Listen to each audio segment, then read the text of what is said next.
Vous écoutez un message enregistré à l'église CVV Paris. Pour plus d'informations, visitez notre site internet cvvparis.fr. Est-ce que vous êtes prêts à être challengés ce matin? Est-ce que vous êtes prêts?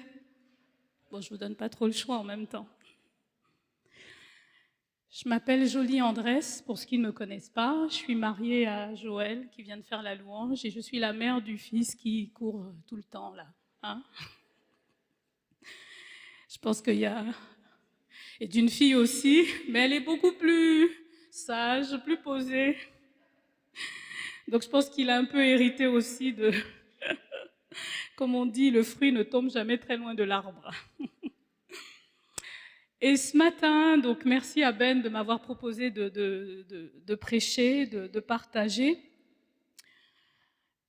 Et quand il m'a donné le thème, et évidemment, donc j'avais envie de vous partager quelque chose que je vis, que je travaille cette année pour ma vie, et qui, je pense, est une clé. Donc ça va certainement vous challenger un petit peu, mais la bonne nouvelle, c'est que ça me challenge aussi. Donc on est tous embarqués dans le même bateau. Et il n'y a pas de condamnation, il n'y a pas d'accusation, c'est juste la parole de Dieu. Et je pense que c'est quelque chose, c'est une clé que Dieu veut nous donner aussi pour qu'on puisse avancer, approfondir notre relation avec lui. Ça vous va? Alors, un cœur pur, c'est le thème. Et je vais me baser donc sur le psaume 51, qui est un peu le psaume par excellence, qui parle du cœur pur. Alors c'est David, pardon, excusez-moi, donc qui commence ce psaume en disant donc au verset 3, « Ô Dieu, aie pitié de moi dans ta bonté, selon ta grande miséricorde, efface mes transgressions. Lave-moi complètement de mon iniquité et purifie-moi de mon péché, car je reconnais mes transgressions et mon péché est constamment devant moi. J'ai péché contre toi seul, j'ai fait ce qui est mal à tes yeux, en sorte que tu seras juste dans ta sentence, sans reproche dans ton jugement. Voici, je suis né dans l'iniquité et ma mère m'a conçu dans le péché, mais tu veux que la vérité soit au fond de mon cœur. Fais donc pénétrer la sagesse au-dedans de moi. Purifie-moi avec l'hysope et je serai pur. Lave-moi et je serai plus blanc que la neige. Annonce-moi l'allégresse et les eaux que tu as brisées se réjouiront. Détourne ton regard de mes péchés, efface toutes mes iniquités. Ô Dieu, crée en moi un cœur pur. Renouvelle en moi un esprit bien disposé. Ne me rejette pas loin de ta face, ne me retire pas ton Esprit Saint, rends-moi la joie de ton salut et qu'un esprit de bonne volonté me soutienne. Ô Dieu, crée en moi un cœur pur, renouvelle en moi un esprit bien disposé. Pourquoi le cœur ? Je ne vais pas vous apprendre, mais le cœur est central et je pense qu'au sens figuré, au sens propre, sa définition est qu'il est central. C'est lui qui injecte la vie et il en est de même pour notre être. Nous sommes constitués d'esprit, d'âme et de corps. L'âme des fois associée au cœur dans la parole de Dieu, mais nous montre que le cœur est le centre.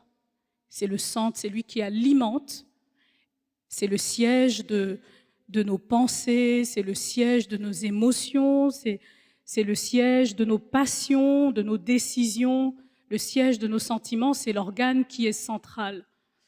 Et quand David, dans le contexte, je vous inviterai à lire tout ce verset, David, en fait, il est visité par Nathan parce qu'il vient de prendre la femme d'Uri, Bathsheba, et puis il envoie Uri au combat, et Uri meurt, il le fait intentionnellement, donc il a péché intentionnellement, et Nathan vient le voir et lui donne un proverbe en lui disant, voilà, il y a une personne qui avait une brebis, alors je ne vais pas vous la refaire, je la refais un peu avec mes mots, et il y en avait une autre qui n'en avait pas, mais en fait il a pris la seule brebis, et David dit, dis donc, c'est vraiment pas cool ce qu'il a fait. Et Nathan lui dit, c'est toi. Et à ce moment-là, David est complètement submergé, il prend conscience, je pense qu'il savait déjà ce qu'il avait fait, mais là, ça lui saute encore plus aux yeux. Et donc, tout le psaume 51, c'est une prière de repentance. Et vous savez, quel est le lien finalement entre le cœur et la relation avec Dieu? On viendra plus tard. Mais souvent, je me suis posé des questions et je me suis dit, mais pourquoi les choses, je connais la parole de Dieu, j'aime le Seigneur, etc. Mais pourquoi il y a des choses qui ne se débloquent pas dans ma vie? Et cette année, le Seigneur m'a dit, il faut travailler ton cœur. À l'image de David. Parce que le cœur est central. Et quand on est avec un cœur qui est innocent. Et avec les événements, les circonstances de la vie, notre cœur est déformé. Il faut le savoir. J'étais visiter la maison de Pierre Hugo la semaine dernière, de Victor Hugo, pardon, j'ai dit Pierre. Ça va pas. Et j'étais très marquée parce qu'en fait, il parlait beaucoup de l'être humain, de l'être profond. Et il disait, si on veut changer la société, c'est d'abord le cœur. Mais en même temps, il disait que le cœur de l'homme, même s'il est transformé, a une capacité à se retourner et il y a une bonté cachée. Et je me suis dit, mais je disais au guide, mais c'est un peu chrétien ce qu'il dit, non? Il m'a dit oui, effectivement, il avait des fondations chrétiennes. Donc vous voyez même ces grands philosophes, à un moment donné, quand ils rentraient en eux, puisqu'ils écrivaient, on nous a montré ses œuvres, et quand ils écrivaient, ils rentraient au plus profond d'eux pour comprendre finalement qu'est-ce qui pouvait faire changer les choses, et ils en arrivaient au cœur. Et Dieu m'a dit, ton cœur. J'ai dit, bon, ok Seigneur, ben, qu'est-ce qu'il a mon cœur? Et le Seigneur dit tout son péché dans Romains 3, vous connaissez 3, 23, tout son péché et sont privés de la gloire de Dieu. Et quand David se repent, il dit, voici ma mère m'a conçu dans l'iniquité. Donc en fait, quand on a beau avoir un cœur innocent, on est déjà formé dans le péché. Donc quelque part, il y a cette aptitude déjà à avoir un cœur qui est déformé, qui vient quand on est. Hein? Et ça ne s'arrange pas avec la vie quand on grandit, quand on va à l'école, quand on côtoie dans nos familles, etc., etc. Ça ne s'arrange pas. Mais le Seigneur nous invite à la reconquête de notre cœur, à la reconquête de l'innocence et de la bonté profonde qu'il a mise à l'intérieur de nous. Et ça passe donc par la purification du cœur. Et comment on peut procéder à ça? David dit 3 choses. Quand il parle de la repentance, il dit à Dieu, efface mes transgressions. Il dit, lave mes iniquités et purifie mon péché. Alors ça m'a marqué parce qu'en fait, transgression, péché, iniquité, il y a des différences en fait. Et quand on creuse, on se rend compte à quel point c'est différent. La transgression, c'est par rapport à la loi. Et c'est d'ailleurs un terme qu'on retrouve beaucoup plus facilement dans l'Ancien Testament que dans le Nouveau Testament. Parce qu'on transgresse une loi. Il n'y a pas très longtemps, j'ai pris le métro, ça faisait longtemps, et la borne pour payer le ticket ne marchait pas, ne fonctionnait pas. J'ai transgressé. J'ai triché. Ça, c'est la transgression. Vous comprenez ce que je veux dire? Je confesse mes péchés. Et donc, David faisait cette différence. Et là, dans le cas avec Bersheba, il avait d'une certaine manière transgressé la loi, puisque la parole de Dieu, le royaume de Dieu est fait de principes. Oui, joli, il y a la grâce, c'est vrai. Mais en même temps, quand tu transgresses, si je m'étais fait prendre ce jour-là, j'aurais beau donner toutes les explications de la terre, j'aurais quoi? J'aurais payé une amende, parce que j'ai transgressé. Et il y a des lois, au royaume de Dieu, il y a des lois, dans la société, il y a des lois, et des fois, on les transgresse. Et là, le Seigneur nous dit, voilà, pardonne mes transgressions. Et j'aimerais vraiment inviter chacun, pendant que je vais partager toutes ces choses, là où vous vous reconnaissez, à simplement dire, Seigneur, pardonne purifie mon cœur. Parce que c'est autant de choses finalement qui se déposent un peu comme de la souillure. Et j'ai pris un peu ma tasse de café. J'ai voulu faire une expérience que je fais souvent en conférence, mais je vais l'éviter ici. C'est que vous voyez, c'est un peu comme toutes ces semences qui deviennent noires dans notre cœur. Et demander au Seigneur de les purifier, c'est de rajouter de l'eau. Et je peux vous dire, si je mets de l'eau jusqu'ici, ce sera toujours un petit peu marron. Il va falloir que ça déborde, que je mette beaucoup d'eau, pour que l'eau devienne comment? Claire. Je vous donne cette image pour qu'on essaye de visualiser. Et la deuxième chose, il parle d'iniquité. Alors oui, c'est vrai, c'est un terme qu'on retrouve à la fois dans l'Ancien et dans le Nouveau Testament, parce que l'iniquité, souvent, est associée à des péchés transgénérationnels. C'est pour ça qu'il dit « Ma mère m'a conçu dans l'iniquité ». Parce que des fois, on n'a pas conscience finalement de ce dont on a hérité. Quand on fait des enfants, moi on m'a dit « Mes enfants, ils ressemblent à ton père ». Oui, physiquement. Mais vous savez que on reçoit aussi des héritages, des péchés qui ont été commis dans nos parents. Oui, moi, tu sais, Jolie, je ne suis pas responsable. Tu n'es peut-être pas responsable, tu n'étais peut-être pas là, mais tu es encore, malheureusement, au bénéfice, dans le mauvais sens, de cette iniquité. Et ça affecte les caractères. Il y en a des fois, c'est la fragilité émotionnelle. Tu ne sais pas d'où ça vient. Mais des fois, il faut creuser un peu, il faut regarder un peu autour de soi, dans sa famille. Et c'est là qu'on se rend compte qu'il y a des choses qu'on a héritées. Et c'est ça l'iniquité. L'iniquité, c'est un péché qui est transgénérationnel. Et pour demander au Seigneur de nous purifier, il faut beaucoup d'eau. C'est de la repentance. Et souvent, ce n'est pas une prière one shot, dans le sens où, Seigneur, délivre-moi d'iniquité. Oui, il y a la grâce de Dieu. Mais ce sont des choses qui sont tellement enfouies profondément qu'il faut du temps. Et il faut qu'on soit prêt à prendre ce temps dans la prière, dans la repentance. Il y en a des fois, moi je regarde dans ma famille, je vois des traits et inconsciemment tu les reproduis. Et comme disait Paul, je fais le mal que je ne veux pas faire. Mais d'où sort ce mal? Il est quelque part ancré à l'intérieur de toi. Et c'est pour ça qu'on passe par la cure d'âme, par toutes ces choses, des fois des délivrances, des fois des... Mais ça prend du temps et il faut l'accepter, c'est aucune condamnation. Moi, je pense qu'il faut être OK avec. Mais dès qu'on voit qu'on est en train de manifester des symptômes qui sont propres à notre famille, des pensées de suicide. Vous savez, des fois, dans la famille, il y a eu ça qui a été, qui a été développé. Il y a des familles où il y a des travers, il y a plein de choses. Bon, on ne va pas citer tous ces noms, mais vous les savez mieux que moi. Et ça prend du temps. Il faut en être conscient et s'engager dans ce travail de repentance. Et c'est pour ça qu'on prie avec Joël, avec d'autres personnes. Souvent, on prie pour se repentir pour la ville, parce qu'il y a des iniquités dans la nation. Il y a des iniquités.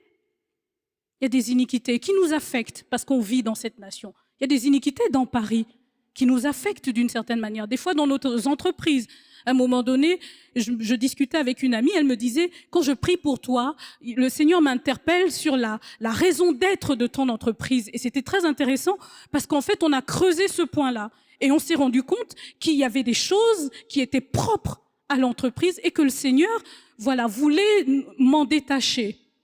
Donc, je vous donne des pistes. Mais ça, c'est l'iniquité. Et ensuite, le péché. Je ne sais pas si j'aurai le temps de tout faire. D'ailleurs, tu ne m'as pas dit jusqu'à quelle heure j'ai, parce que je suis bavarde, mais d'accord, merci. Il faut quand même mettre des limites à tout ça. Il réduit à 45, c'est plus moins de 10. Et la dernière chose, c'est le péché. Et le péché, on est beaucoup plus familier avec. Et le péché, c'est... Alors, il y a plusieurs définitions au péché. Il y a le fait de manquer le but. C'est ça, péché, en fait. C'est quand on manque le but. Et après, ça se manifeste, soit par le mensonge, le vol, toutes ces choses-là. Et je suis convaincue qu'il n'y a pas de petits péchés. Mais je pense, en revanche, qu'il y a, pour l'iniquité, le temps de repentance sera beaucoup plus long que quand tu as menti ou quand tu as fait... je ne veux pas les minimiser, mais vous voyez, les temps de repentance ne sont pas les mêmes. D'accord ? Et si vous avez des questions, n'hésitez pas à lever la main et on est là pour avoir aussi cet échange-là. Et ces péchés qui facilement viennent, qui s'accumulent facilement pour souiller nos cœurs, j'en ai pris quelques-uns pour lesquels moi-même j'ai travaillé sur moi. L'orgueil, l'ego. Ah non, je dis, moi je ne suis pas orgueilleuse, je ne suis pas orgueilleux. Mais si, des fois l'orgueil c'est la fausse humilité. Ou c'est regarder les autres simplement comme étant inférieurs à nous. Seigneur, purifie, enlève. Moi, je suis meilleur. Moi, je suis plus intelligent. La colère. Dès qu'il y a la moindre chose, ça part tout de suite en cacahuète. C'est qu'il y a une base. Seigneur, lave. L'arrivée des enfants m'a complètement bouleversée. Comme dit ma mère, toi qui étais si douce, tu es devenue une lionne. Mais gloire à Dieu, parce que ça nous challenge finalement de devoir travailler sur nous. Et là, oui, pourquoi je vais si facilement en colère pour un rien ? Seigneur, purifie, parce que ce sont autant de choses qui nous souillent. Et vous savez même, la colère, j'insiste dessus, parce que ça génère des hormones négatives en fait. Et ça nous détruit de l'intérieur. Parce qu'un cœur qui est malade, et n'est pas en bonne santé, et une relation avec Dieu, avec un cœur qui est souillé, vous comprenez que c'est une relation qui n'est pas à la dimension de ce que Dieu veut pour nous. Seigneur, purifie mon cœur. Le manque de pardon, avec ou sans raison. Moi, j'ai raison. Elle m'a fait du mal. Et ce sont des choses qui viennent, qui s'installent, des fois avec légitimité, mais qui deviennent des souillures et qui nous polluent. Seigneur, purifie la jalousie et la convoitise. Et vous savez, ces choses-là, c'est très, très, très vicieux. Et c'est nourri aujourd'hui. Il y a l'histoire d'Abel et Caïn. Alors oui, je vous dis ça, c'est l'Ancien Testament, on n'est plus là-dedans. Vous connaissez un peu l'histoire d'Abel et Caïn ? Les deux frères.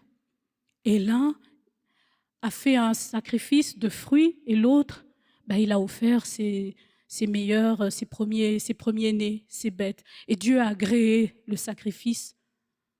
L'autre, il n'était pas content. Tellement pas content qu'il a tué son frère. Ah, mais moi, je ne tue pas. Mais la Bible dit que quand tu es en colère contre ton frère, tu es pire qu'un meurtrier. Ouh, ça fait mal. Mais c'est la vérité. Et aujourd'hui, on a les réseaux sociaux, c'est un formidable outil, mais combien de personnes sont là derrière les réseaux sociaux à regarder, à convoiter, à haïr, à envier, à être haineux vis-à-vis de leurs frères ? Ah, toujours lui. Bon, il y en a aussi qui surcommuniquent, on en parle souvent avec mon mari, il y en a qui communiquent pour rien du tout. Mais il y en a surtout, moi je parle de mon cœur vis-à-vis d'eux. Et toute cette haine, et toute cette pollution qui vient, qui s'installe et qui affecte notre relation avec Dieu. La convoitise. Les blessures de la vie. Et c'est incroyable parce que souvent c'est dû à l'injustice, l'humiliation, des choses des fois pour lesquelles on n'est rien, mais pour lesquelles on a été accusé injustement. Et qui ont fait des forteresses et qui ont causé la trahison, qui ont causé ces blessures. Et quand je demandais au Seigneur de me laver, de me purifier, de me nettoyer, alors je ne pensais pas forcément à ça. Mais ce qui est merveilleux avec le Seigneur, vous savez, c'est un Dieu qui se cache. Et quand on va à sa rencontre, on découvre des choses, pas toujours de la manière dont on s'y attend. Après avoir pris des temps de jeûne, de prière, etc., le Seigneur me donne une vision où je marchais et il y avait du sang partout. Et j'étais là, au milieu, mes pieds étaient au milieu de ce sang. Et je demandais dans ce rêve, alors moi, Dieu me parle, il se trouve que Dieu me parle beaucoup par les rêves, et je demandais au Seigneur, mais c'est quoi ce sang? Et je voyais des anges qui ont dit, ce sont les blessures qui ont souillé. Et ils ont renversé de l'eau, ils ont renversé plein d'eau. Et à un moment, le sol est devenu complètement propre. Et du coup, on a pu voir, dans le rêve, j'ai pu voir finalement la couleur blanche qui était cachée par le sang. Et cette œuvre de purification. Donc, demandons au Seigneur de nous laver. Pour toutes ces petites choses, non, moi, tu sais, Jolie, ça ne m'affecte pas. Mais en même temps, ça nous a tellement blessés qu'on l'a accepté et c'est devenu quelque chose qui souille notre inconscient sans même qu'on ne se rende compte. Et des fois, ça nous fait mettre des carapaces, des forteresses. On se cache derrière une identité. Ça crée des frustrations, le repli sur soi, le manque de confiance en soi, etc., etc. Donc si c'est ton cas, il n'y a pas d'accusation, mais simplement demander au Seigneur et de faire un travail pour qu'il nettoie et qu'il guérisse ces blessures. Je pourrais encore m'étaler, mais je voulais juste vous faire une global picture, comme on dit, une grande photo un peu de toutes ces choses, de ces iniquités, de ces péchés, de ces transgressions qui sont là à l'intérieur de nous et qui nous souillent. Mais la bonne nouvelle, c'est que voilà, on peut en sortir. Et une fois qu'on se repent, qu'on demande à Dieu, c'est quelque chose de quotidien. Et la repentance, voilà, c'est ce que je voulais dire, c'est quelque chose de quotidien. C'est pas en une seule fois, mais tous les jours, on demande au Seigneur de nous laver, de nous purifier. Et ça va faire que notre cœur sera moins affecté. Vous voyez, des choses qui pouvaient nous blesser à une profondeur, mais en fait, elles vont moins nous blesser. Elles vont même des fois glisser et on va même se rendre compte que, je suis moins affecté. Si vous faites ce travail, vous allez vivre vraiment des délivrances personnelles et vous allez vous sentir le cœur léger. Vous aurez moins le cœur lourd.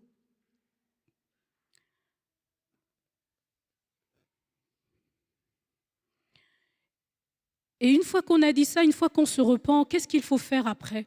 Demander au Seigneur un cœur d'enfant. Le cœur qu'on perd quand on grandit avec les années, le cœur d'enfant. C'est un cœur innocent qui est attaché, il est attaché à ses parents. On le voit, nous, avec des enfants en bas âge. Plus ils grandissent, plus ils se détachent. Et le cœur, c'est comme ça.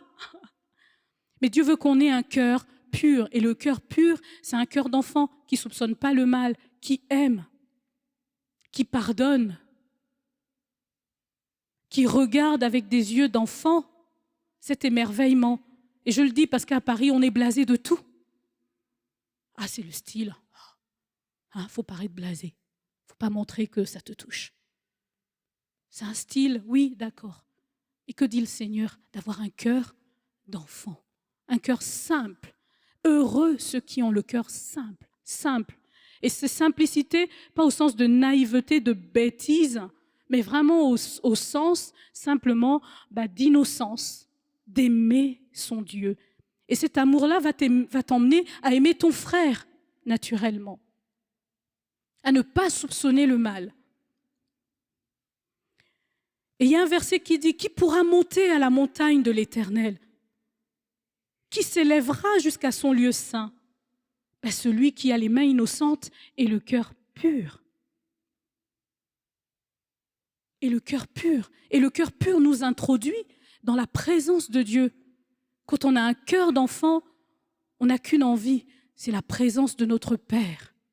On aspire à ça. Et ça va naturellement nous emmener vers le Père. Des fois, on se force parce que notre cœur n'est pas pur. Un cœur d'enfant. Ensuite, Matthieu, dans les Béatitudes, quand Jésus il enseigne son peuple, il dit « Heureux ceux qui ont le cœur pur, car ils verront Dieu. » Et ce verset m'a toujours interpellée, mais parce qu'il est écrit, il est un peu paradoxal, car ils verront Dieu. Il est écrit que nul ne peut voir Dieu et vivre. Mais en même temps, Jésus dit « Heureux ceux qui ont le cœur pur, car ils verront Dieu ».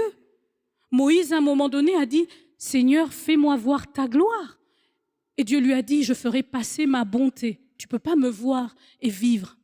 Mais que voulait dire Jésus quand il disait « voir Dieu » ? C'est entendre Dieu. Parce que toutes ces pollutions, toutes ces choses finalement, elles minent notre cœur. Il y en a plein qui me disent « Mais j'entends pas Dieu ». Mais Dieu est un Dieu de relation et Dieu parle en fait.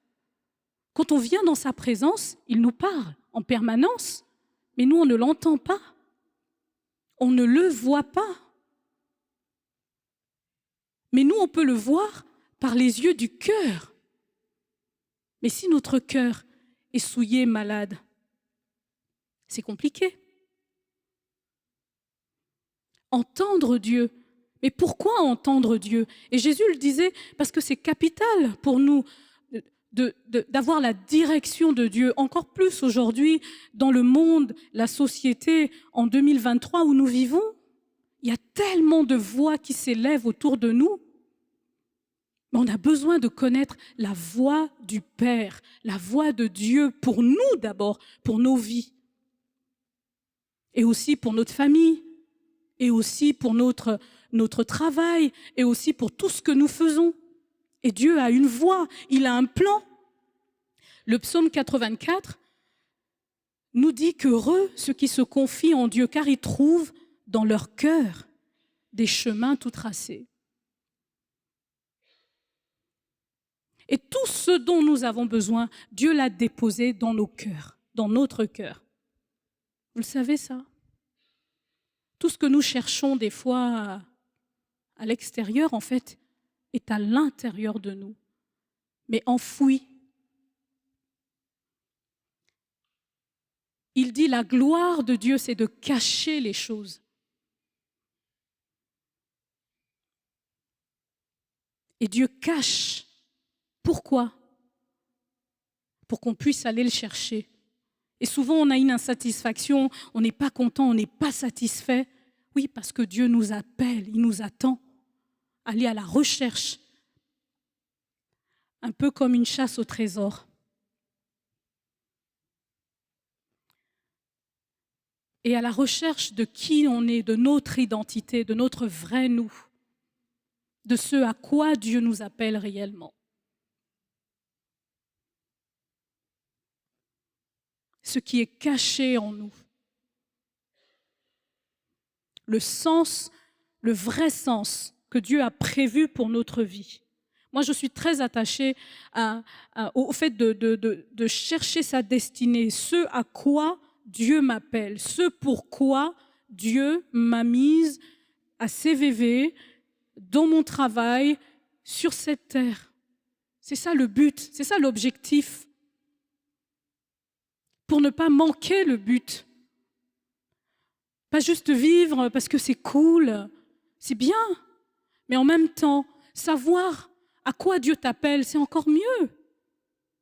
Savoir pourquoi il t'a placé sur cette terre, c'est encore mieux.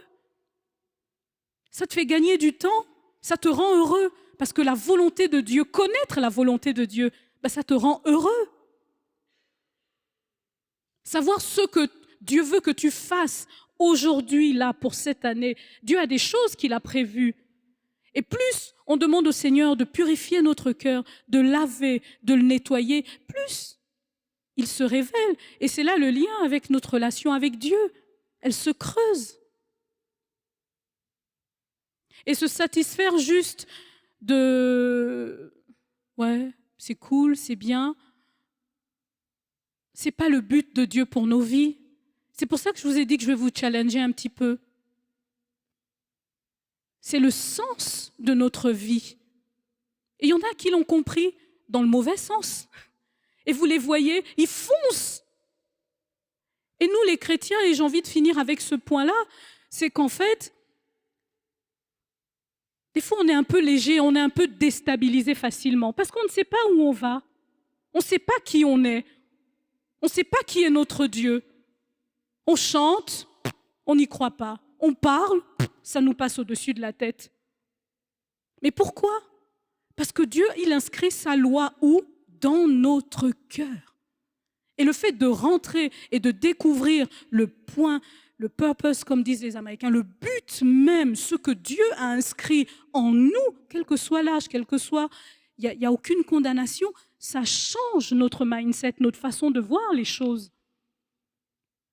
Et c'est ça qui nous aide finalement. Donc ça ne veut pas dire qu'on pêchera plus ou qu'on tombera plus ou que ce sera easy. Non. Mais dès que ça arrive, on se repent parce que c'est ça la clé. C'est la repentance. On demande pardon au Seigneur de nous laver, de nous purifier. Il nous relève et puis on continue puisqu'il nous attend quelque part. Il a un projet, il a un but.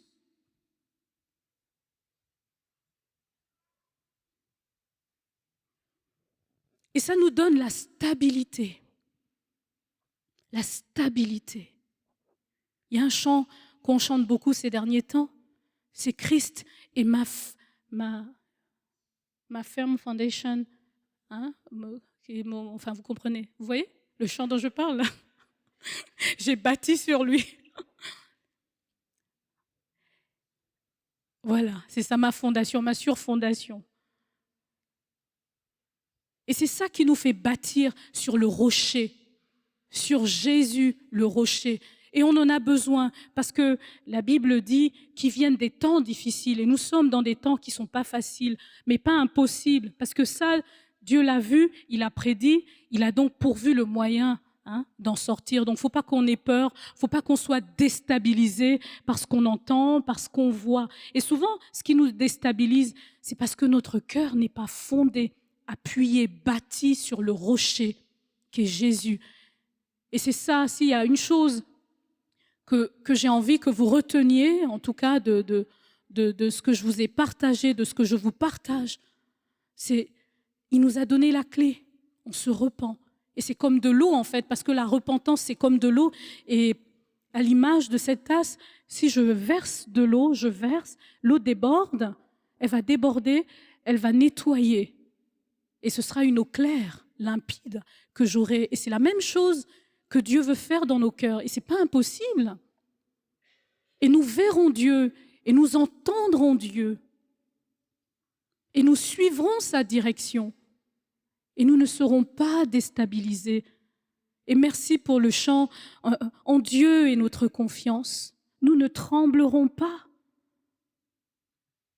Parce qu'il a dit, ceux qui se confient dans le Seigneur, ils sont comme les palmiers, ils croissent comme les palmiers, ils sont comme le cèdre du Liban. Et Ben, la dernière fois, j'ai aimé, quand tu nous as parlé du cèdre du Liban, on est ferme en lui. C'est pas moi, Jolie, qui décide d'être ferme. Il y en a qui me disent, « Ah ouais, toi, non, c'est pas réservé à moi, c'est pas réservé à X, à Y, c'est réservé à nous. » C'est celui qui se saisit de la parole de Dieu, qui la met dans son cœur, c'est lui qui la vit. Mais si tu dis, c'est trop bien, c'est réservé aux autres, tu verras les autres vivre ça et toi, tu en seras toujours là. Mais si tu te saisis, tu verras le Seigneur.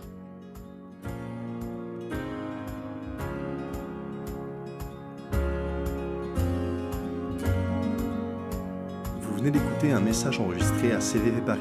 Pour plus d'informations, visitez notre site internet cvvparis.fr.